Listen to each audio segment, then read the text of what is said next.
அல்லாஹ் ரசூலுடைய பிரியம் எப்படி இருக்க வேண்டும் என்று பெருமானார் சொன்ன ஒரு செய்தியை இமாம் புகாரி எழுதுவார். யுஹிப்புல்லாஹ வ ரசூலஹு வ யுஹிப்புல்லாஹு வ ரசூலுஹு.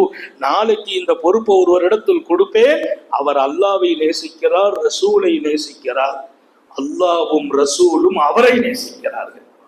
அந்த ராத்திரியை குறித்து இமாம் புகாரி எழுதுவார்.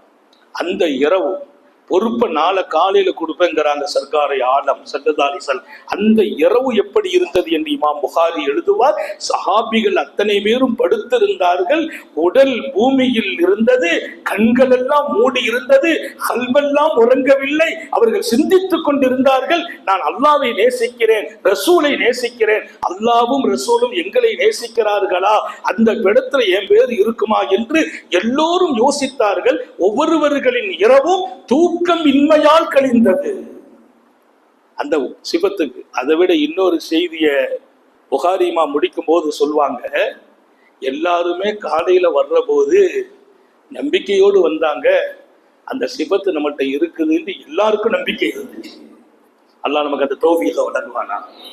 அல்லாஹ்வையும் ரசூலையும் அவர் நேசிக்கிறார், அல்லாஹ்வும் ரசூலும் அவரை நேசிக்கிறார்கள். அவருக்கு தான் இந்த கொடி என்கிறார்கள். மறுநாள் காலையில் கொடுக்கப்பட்ட இடம் நமக்கு தெரியும். இங்கே நான் சொல்ல வந்த செய்தி, நேசம் ரெண்டு பக்கம் இருந்தது.